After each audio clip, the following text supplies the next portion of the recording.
Tervetuloa tähän kotisivueditorin esittelyyn. Mulla on nyt tässä tämmöinen pohjakuva. Mulla on tästä omalta koneelta. Mulla on tämmöinen kuin kotisivueditori. Sen hakemiston alla on kaikki nämä, mitä tarvitaan tähän kotisivun tekemiseen. Eli tuossa mulla on se editori, mikä on se, millä tehdään se sivu. Ja tuossa on vielä englanninkielinen versio siitä. Eli tässä on nyt kaikki kuvat, mitä tarvitaan sinne kotisivulle. Ja tässä alla on vielä semmoinen, että siinä kotisivueditorissa on tuommoinen, että minne voi tallentaa kaikki tuotteet. Ja sieltä voi hakea sitten ne tuotteet uudestaan, jos haluaa uudestaan myyntiin. Tai niitä muutella tai muuta vastaavaa. Eli tässä on nyt tämä yhdellä hakemistolla on kaikki nuo. Ja tuossa on sitten tuommoinen kuin index-tiedosto. Eli kotisivuhan tarvitsee sinne serverille. Eli mulla on siellä kotimainen serveri, jossa on tämmöinen C-paneeli. Ja siellä C-paneelissa on tiedostohallinta. Eli tämä tiedostohallinta laitetaan sinne public HTML-tiedoston sisälle. Eli tässä on se kotisivu index-tiedosto, se tärkein. Ja sitten kaikki nämä sivut, mitä tarvitaan tässä, tämä kotisivu, tuossa on yläkuva ja alakuva ja kaikki nuo tuotekuvat. Eli ei siinä ole sen kummempaa, se on hyvin yksinkertainen käyttää. Ja tuossa on sitten tässä on oikeastaan kaikki, mitä mulla on tuossa kotisivulla tällä hetkellä. Niin mennäänpä sitten tuonne editorin puolelle, likataan tuosta. Eli tässä on se alkutekijä. No, tässä on vähän pantu tämmöisiä, ei ihan tyhjää ole tässä alussa, että siinä on jäänyt tämmöisiä pohjia. Mutta tässä on tämmöinen yksinkertainen kotisivun editori, jossa on tämä yksi sivu, mikä näkyy netissä. Siinä se on tämmöinen, sanotaan, kevyt versio kotisivusta ja myyntikaupasta. Eli tällä pystyy myymään tavaraa ja sitten laittaa omat tietoja sinne. Kuvia pystyy laittamaan ylhäälle ja alhaalle ja tuotekuvia. Sitten kaikkia näitä voi muuttaa, näitä tietoja. Eli täällä on vasemmalla tämä, mistä voi muuttaa nämä tiedot. Tuossa alussa on tämmöinen kuin Google-optimointi. Eli siellä on tämmöinen muutama sarake, että pystyy niitä Google-optimointia tekemään. Tässä on ensimmäisenä tämä domaini. Tämä saa myös ilmaisen domaini. Mulla on tuolla ilmanenkin. Mulla on siellä englanninkielinen versio. Mutta tämä on minun oma. Ja sitten siihen Google-optimointiin tarvitaan vielä tämmöinen tärkeä vahvistuskoodi, jonka saa sieltä Googlelta, Google-optimointisivuilla. Sitten sen saa sieltä maalattua ja kopioitua tänne sitten. Eli se tulee sinne sivun määrättyyn paikkaan. Se on tässä suoraan. Mullakin on tämä valmiina tämä oma sitten. Ja sitten siinä on sivun otsikko, eli se on tuo käsityökauppa. Tähän nyt voi laittaa ihan miten Google parhaiten hakee sun sivun, että näihin on itse pystyy vaikuttaa jonkun verran. Sitten sivun kuvaus. No tuossa on laadukkaat tuodet suoraan valmistelta. Tähän pystyy myös laittamaan ihan minkälaisia vaan, että avainsanoja siihen ei varmaan kannata laittaa. Se Google katsoo se spammiksi, että se täytyy vähän niin kuin sillä lailla vaivihkaan laittaa niitä avainsanoja sinne. Sitten tässä on toimitusmaa, Suomi, tuossa on toimituskulut, toimitusaika ja palautusoikeus. Ja tuossa on palautusoikeusehdot vielä tuonne risualta footeriin. Eli sinne kannattaa laittaa tietoja. Se Google kyllä ilmoittaa, että ei hyväksy oikein noita, jos ei ole tietoja tarpeeksi. Tästä alkaa tämä yläosa hiideri, eli tuossa on tuo käsityökauppa. Ja tähän voitiinkin aina muuttaa miten vain, että ja tuolta tervetuloa tekstiä. Sitten tuossa on se tilaa sähköpostilla. Tämä oli se alafooderi, mitä se Google vaatii sinne. Ja siinä on sitten yläkuvaa. Eli mä voin oikeastaan kokeilla tuosta. Laitetaanpa sinne joku kuva tuosta. Pannaanpa vaikka tuo kuvaa. Sinne ei ilmeisesti kuvaa sitten. Ja tätä voi sitten ihan tuossa on niin äärimmillään tuossa. Tästä palakista semmoinen hieno liukusäädin tässä. Tähän kuvien ei tarvitse hirveästi, että se pystyy itse niin muokkaamaan sen kuvaa siihen sivulle. Eli tuommoinen on tuossa. Katsotaanpa mobiilissa minkä näköinen. No se on ton näköinen se kuva tuosta. Työpöydä on tuossa. Ja sitten siinä on tämmöinen yläosan linkki. Tähän pystyy laittamaan vaikka oman YouTube-kanavan linkin ja siihen teksti. Siihen tulee semmoinen palkki tai laatikko. Sitten mennään eteenpäin. Siinä on tuotteet ja arkisto. Eli mulla oli siellä kansiossa näitä omia tuotteita jo arkistossa. Voin käydä hakemaan vaikka yksi tuote sieltä. Pannaanpa tuonne vaikka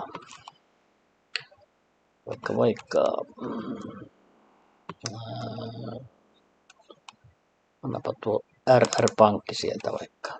Eli nyt se on tuotu tänne ja sehän tuli heti se, mitä mä oon tehnyt sen yhden tuotteen sinne. Eli tuohon tulee tuommoinen.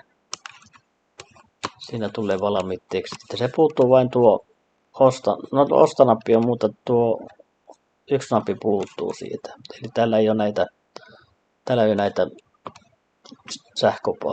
tuossa on se footer-teksti, mikä Google sen haluaa sitten. Tässä on sitten alakuva pystyy laittamaan tästä samalla kuin tuo yläkuvakin.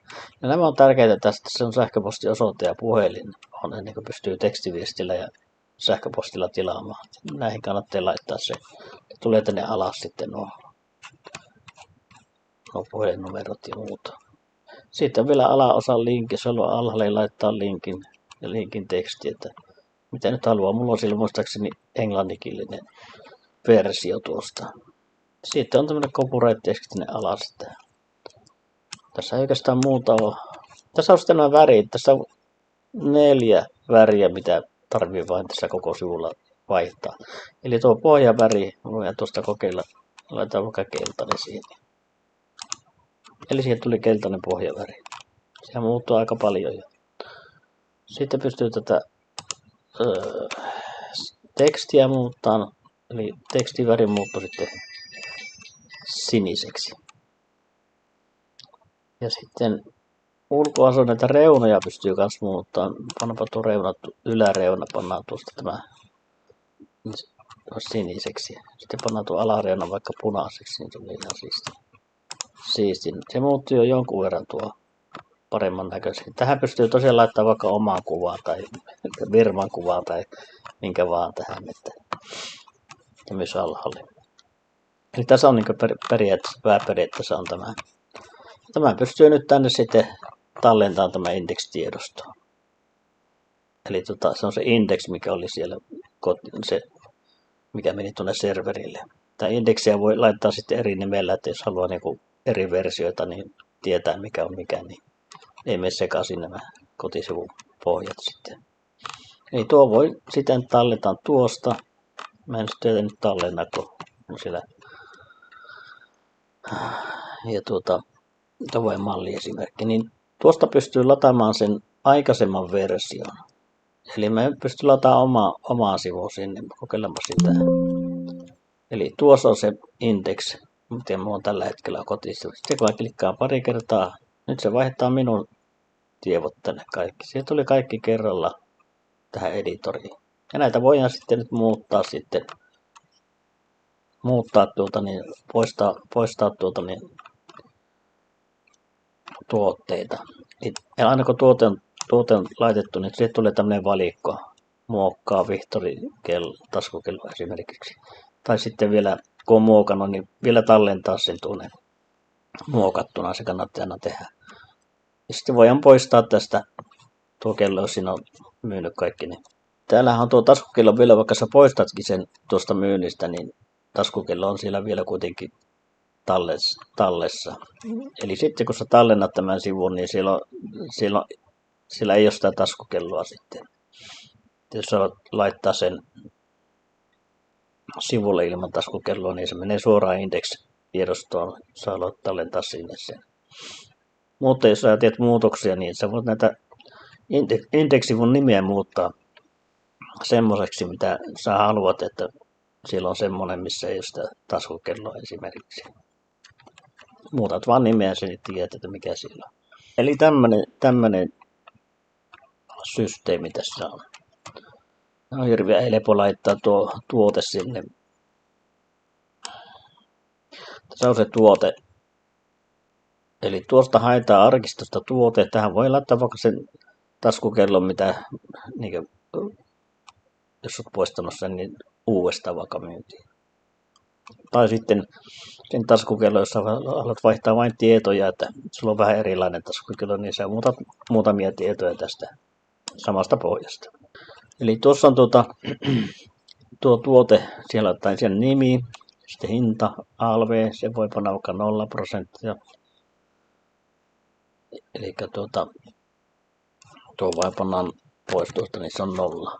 Tai tuosta voidaan vaihtaa sitten, mitä tarvii. Varastossa voi laittaa kappaleita. Sitten tuossa on tuommoinen vielä 1-10, semmoisia tulee ruutut. Jos sulla olisi koko ja jos sulla on eriä tai sitten väriä, niin sä voit panna tänne sitten kuvaukseen, mikäkin tarkoittaa. Että tuota nyt, jos tarvii, niin sitten voi laittaa sinne. Sitten tässä on tuotekuva. Eli tuosta vain tuote sieltä samasta kansiosta, mitä sulla on siellä. Sun täytyy sinne laittaa kaikki ne kuvat sitten. Sitten on tuotteen linkki. Eli mullakin on tässä tämmöisiä niin kuin digitaalisia tuotteita. Mä oon laittanut sinne esittelyt tuosta tuonne YouTubeen. Mulla on siellä YouTube-kanava ja siellä on kaikki tuotteet. Ja tästä kun klikkaa näin, niin tämä menee sinne esittelyyn. Vaikkapa tuosta. Eli tästä. Tervetuloa tähän Jackpot-ohjelman esittelyyn. Eli se oli semmoinen.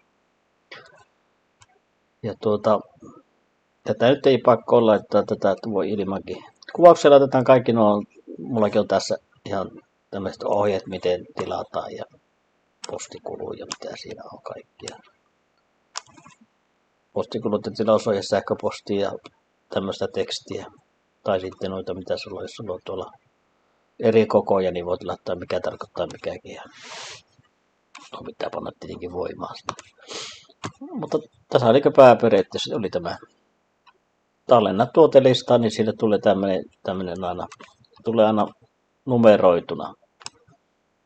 Ja tulee nyt 17, sitten tulee seuraavinen 18. Eli sulla on sähköposti, sä ostat sähköpostilla, niin sulla tulee se tuotteen numero ja sitten nimiä. Sä voit sitten sinne lisätä sinne sähköpostiin omat tiedot, että olen maksanut vaikka mobiilpeillä ja laitat oman osoitteen ja lähettäkää tilaus mahdollisimman pian tai muuta vastaavaa.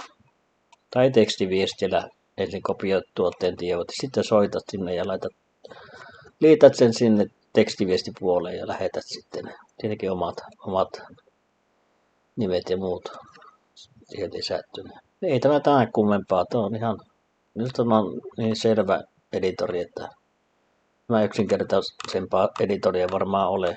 Ja tämä on omalla koneella, tämä ei ole missään serverillä pilvipalvelussa. Sä voit laittaa tämän ohjelmiston vielä tuonne, sanotaan mulla on tuommoinen erillinen muistipankki tai muistiasema. Mulla on e-asemalla ne kaikki muistissa, nämä tuotteet ja nämä ohjelmatiedostot. Ettei ne mene hukkaan missään vaiheessa, että ja sä oot aina pystyt, vaikka sulla serveriltä menee hukkaan ne tiedot, niin sulla on aina omalla koneella, niin sä voit panna uuteen serveriin, ottaa uusi domaini tai muuta, niin sulla ei tule hankaluuksia sille, että se on niin kuin, sä pystyt sitä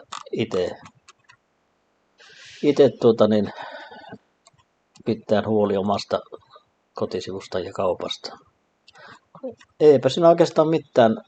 Tuossa on tuo mobiili näkyvä vielä tuossa. Se näkee, tämä on ihan kännykästä katsoa, niin ne on kaikki tuotteet siellä ja pystyy laavaan. Tää on niin pääpiirteittäin tässä tämä, että katsotaan vielä se kansio, niin se on tuossa kotisivueditori. Eli sulle tulee, kun sä ostat tän, niin sulle tulee tämä tänne kansioon. Ja tästä klikkaa, niin sä alat tekee sitä omaa kotisivua. Ja suunnittele sitä tähän samaan kansioon ne kuvat, mitkä haluat sinne kotisivulle. Ei tässä ole sen kummempaa. Tuo on hyvin yksinkertaista.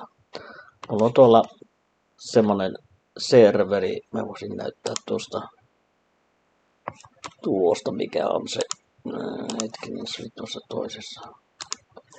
Täällä. Eli mulla on täällä tämmönen kuin asiakastili Polar 55. Eli täällä on mulla se domaini. Ja siellä on se C-paneeli. Eli sieltä sä voit sitten laittaa niitä omalta koneelta sitten sen index-tiedosta ne kuvat sinne public HTML-tiedostoon. Sitten mulla on täällä tämmönen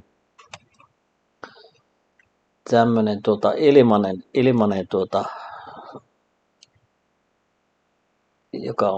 joka laitetaan, se on ulkomainen, eli siellä on se vastaava C-paneeli on jo tiedostohallintaan, mutta siinä on HD Docs tiedostona täytyy laittaa ne samat tiedot. Se niin kuin on sama kuin se public HTML. Se on vaan HD Docs tiedosto. Semmoinen ero siinä on. Juu, ei muuta kuin editoria tilaamaan ja tämän saa mun kotisivulta sustekin.com tilattua ja kiitoksia katselusta. Ei muuta tässä tämän kummempaa. Kiitoksia.